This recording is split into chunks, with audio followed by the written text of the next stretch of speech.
fariyooni nurra garagalche galaana nudaanko isa godhedhaate eega marsodaanna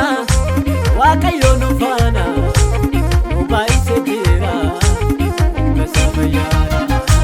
dukkana dabarse ifa isaa nuuf ibse waaqayyootiin qabna kan nu eeguteesse dukkana dabarse ifa isaa nuuf ibse waaqayyootiin qabna kan nu eeguteesse dukkana dabarse ifa isaa nuuf ibse waaqayyootiin qabna kan nu eeguteesse dukkana dabarse ifa isaa nuuf ibse waaqayyootiin qabna kan nu eeguteesse waaqayyootiin qabna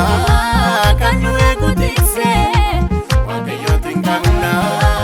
kan nu eeguteesse waaqayyootiin qabna kan nu eeguteesse waaqayyootiin qabna kan nu eeguteesse.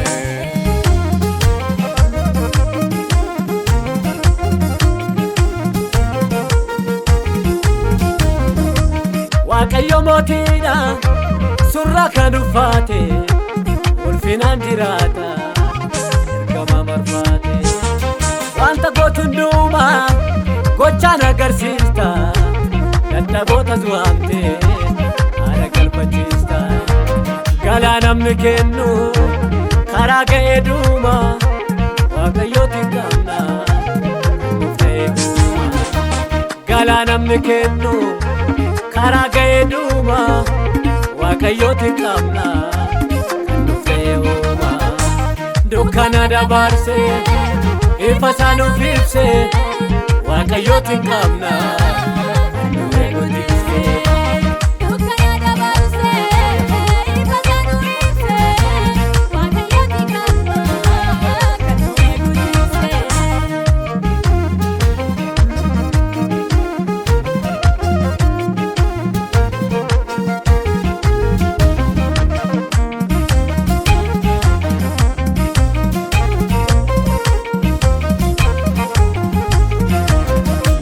yaadni kee waaqayyo maal gadi fagooda wallaalota waamte nutti moosisuudha waaqayyo guddaadha hundumaa kan caalu